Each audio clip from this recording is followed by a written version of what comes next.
இயேசு அன்று எருசலேமை நோக்கி பயணித்த அந்த பயணத்தின் கூட்டத்தில் ஒருவராக நானும் இருக்கிறேன்.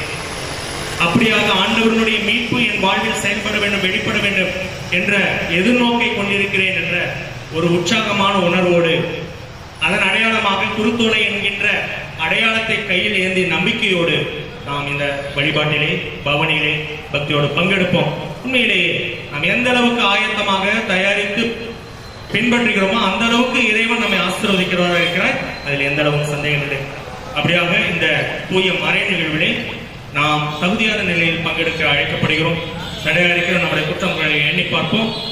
ஆண்டவரை ஒருவேளை ஒரு நேரங்களில் ஒழிக என்று சொன்ன கூட்டத்திற்கு மத்தியில் இருந்தவர்களாக நாம் இடம் பெற்றிருப்போம். இயேசு தம் சீடரோடு எருசலேமை நெருங்கி சென்று ஒளிவமனை அருகில் இருந்த பெத்பகு என்னும் ஊரை அடைந்த போது இரு சீடர்களை அனுப்பி, நீங்கள் உங்களுக்கு எதிரே இருக்கும் ஊருக்குள் செல்லுங்கள். சென்ற உடனே அங்கே கட்டி வைக்கப்பட்டிருக்கிற ஒரு கழுதையும் அதனோடு ஒரு குட்டியையும் காண்பீர்கள். அவற்றை அவிழ்த்து என்னிடம் கொண்டு வாருங்கள். யாராவது உங்களிடம் ஏதேனும் சொன்னால் இவை ஆண்டவருக்கு தேவை என சொல்லுங்கள்.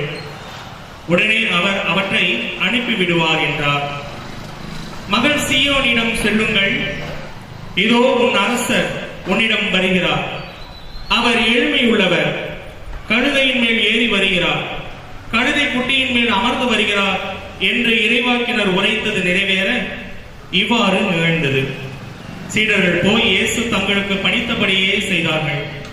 அவர்கள் கழுதையையும் குட்டியையும் ஓட்டிக் கொண்டு வந்து அவற்றின் மேல் தங்கள் மேலுடைகளை போட்டு இயேசுவை அமர செய்தார்கள். பெருந்திரளான மக்கள் தங்கள் மேலுடைகளை வழியில் விரித்தார்கள். வேறு சிலர் மரங்களில் இருந்து கிளைகளை வெட்டி வழியில் பரப்பினர். அவருக்கு முன்னேயும் பின்னையும் சென்ற கூட்டத்தினர், தாவீதின் மகனுக்கு ஓசானா, ஆண்டவர் பேரால் வருகிறவர் ஆசி பெற்றவர், உன்னதத்தில் ஓசானா என்று சொல்லி ஆர்ப்பரித்தனர். அவர் எருசலேமுக்குள் சென்றபோது நகரம் முழுவதும் பரபரப்படைய இவர் யார் என்றும் கேள்வி எழுந்தது.